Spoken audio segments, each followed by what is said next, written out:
I remember what it was like in Indianapolis as Georgia was getting ready to play Alabama for the national championship. And I actually ran across one of Kirby's closest friends probably a little bit before the game, not that far before the game. And I said, you know what, man? The good news is all he's got to do is win with the best team. And they did that night. Now, that had not been the case in Atlanta about 4 or 5 weeks before that. And it got me to thinking, not at the time necessarily, but when you think about Georgia's national championships under Kirby Smart, both times they had the best team in the country. Both times. You think about 2021, beating Alabama pretty solidly, honestly. 15-point win over the Tide. Last play of the game was a sack near midfield or wherever it was. And then in 2022, the just total blitz of college football that season, with the exception of Ohio State and Missouri, just games that weren't even competitive with Georgia and most schools, maybe with the exception of Kentucky. Georgia just beating everybody pretty senseless, to be honest. Other than that, of course, the other 7 seasons at Georgia, Kirby didn't win the national championship. No challenge or flaw in that. But what I wonder is, can Kirby win the national championship without the best team? Because he's proven he can win the national championship with the best team. Some coaches can't do that, to be honest with you. That happens. But can he go and win the national championship with a team that is not the best team in college football? Because my suspicion is Georgia is not the best team in college football. Here's the caveat. I don't know who the best team in college football is. It could be Georgia. Doesn't seem like it, but it doesn't seem like anybody else is really knocking the door down to take that crown, if you want to call it that, right now either. I mean, you've got the two guys that are betting favorite in front of Georgia, both Texas and Ohio State. They got new starting quarterbacks. They have challenges in particular places, but those 3 schools, specifically Georgia, Ohio State, and Texas, have recruited better than anybody else here lately. Of course, you've got Penn State, you've got Alabama, Notre Dame, Clemson, but I would say, those 3 and Oregon, are where they're at in terms of the betting markets because they have the best teams.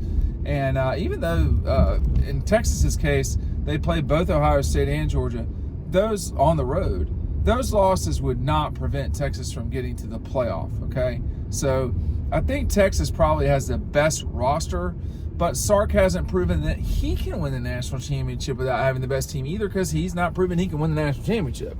So there's always something about all of this. But I do think that, in 2023, Georgia had the best team. But they did not win the national championship. And people say, well, how can you say they had the best team? Michigan was undefeated that season, and they lost to Alabama and all this stuff. I mean, okay. I mean, it seemed pretty clear to me that, Georgia was the best team in 2023. They were number 1 team. They'd won however many games in a row. I think it was 30 some odd games in a row going that season. That was my take. I wouldn't put that Michigan team. As soon as Georgia got knocked out, Michigan was probably the best team remaining, but I don't think that precludes Georgia from being the best team. But they didn't win it, which speaks back to my point. So that's the question as we go into 2025. We've got our 2025 preview that is coming out soon, in a matter of a few weeks. Make sure you're signing up for this because I'm running out of them now, but I'm certainly going to run out of them over time here. You're going to want to pick this up before I run out of them, because when I run out, I won't be selling them anymore. You can also pick them up at Red Zone. They'll get their allotment of them, and we'll take it from there. But when you come into this 25 season, can Georgia win it without having the best team? I don't know if the 2017 team was the best team in the country. You had Alabama, who of course won that play on the last play of the game, won that season's national championship on the last play of the game. You had, a pretty good Clemson team in 17, not as good as they were the season before or after. You had an Oklahoma team that, I don't see how you can say Georgia was noticeably better than them, because they beat them on the last play of the game. So That was a pretty bunched up group there, and they nearly won the national championship that season. A decent team in 19. The 18 team was a good team. The 19 team wasn't going to get around that LSU team and Joe Burrow and company. And then, 23, we talked about all that. 24 was much like, I think, the 18 team, which was a good team, could have won the national championship, needed some stuff to go their way, but the injuries in this case were just way too much to overcome. So I think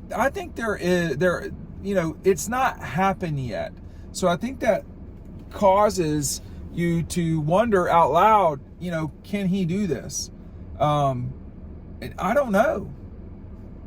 I don't know, because every time he's won it, he's had the best team. I think, Jim Harbaugh is gone now. He's had his own issues. Ryan Day's had his own issues.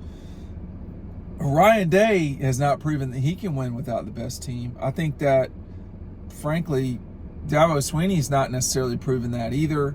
Usually, really good coaches have really good teams.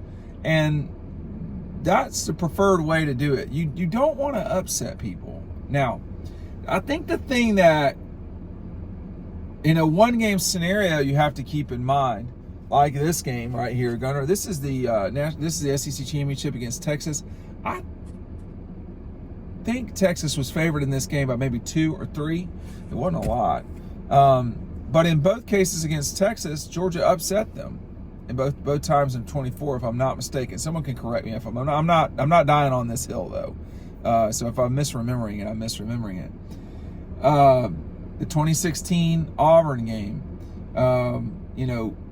there's been plenty of times, particularly here lately, 21 Clemson, 24 Texas, twice, where Georgia's been the underdog and won the game, and in some cases by a lot. When you think about that game in Austin, they won that game by 15 points against the number 1 team in the country as a road dog, and they won it by 15 points. That's a lot.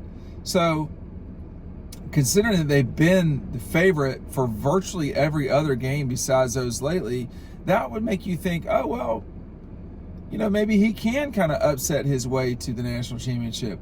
I would say this about the current way that things are structured in the college football playoff. You are almost certainly not going to win 3 upsets in a row to win the national championship. You're going to have to be the better team at some point. It's asking a lot in a season for teams to upset someone 3 times. That's just not. So you want to be the better team, but what I'm saying is this is the difference between the best team in the country and the best team, and the best team that day. Inevitably, Georgia,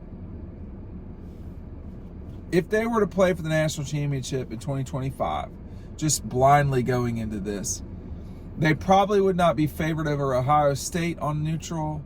They probably would not be favored over Texas on a neutral, although I don't know. Everybody else they probably would be favored over. Maybe they would be dogs to Penn State. Maybe they would be dogs to Notre Dame, although I don't know. But Texas and Ohio State, I think, would be, it would make plenty of sense that Georgia would be a slight underdog. But the days of Georgia being like a touchdown dog, those days are gone. They're too good. Even on the road, like at Alabama last year, at Texas, they weren't a touchdown favorite a touchdown dog at Texas. So can Kirby take this team, which is not clearly the best team in the country, and can he go win it? Yes. But we've just not seen that happen yet. And I want you to tell me what you think below, and I'll try to answer with some commentary as well. But I think we've seen Ryan Day have the best team more than once and not win the national championship. I think that has been, that was true. Certainly, I would say maybe not the best team in the country, but there's been plenty of times they've lost games that you're just sitting there going, what are you doing? And that's cost them national championships. So he has underperformed at times. Anytime you're a good coach with a good program, you're going to underperform. Ryan Day has, Kirby has, Dabo certainly has. There's not really a pattern for Kirby. I think Western schools on the road have been challenging. They've lost at LSU, at Ole Miss twice, at Alabama twice. So there's that, but they've also won at Western. I don't know what Western schools are anymore. With Dabo, they've just taken some curious losses, would be the way that I would put it. But that's that part. And then, of course, Ryan Day now suddenly has become, I can't beat Michigan. So there's that. But I think the thing about it is that Kirby, to me, really is a very good coach. I think his sort of 1984 Cotton Bowl moment would be winning a national championship without the best team. And we're going to see if that happens. It may be that they're the best team. I don't know. I mean, I'm saying I don't know. I think it's a good question. I don't think it's an obvious thing that they are. That's what the first month of the season will tell us after Tennessee and Alabama. Hey, are these guys the best team, or are they like the fourth best team?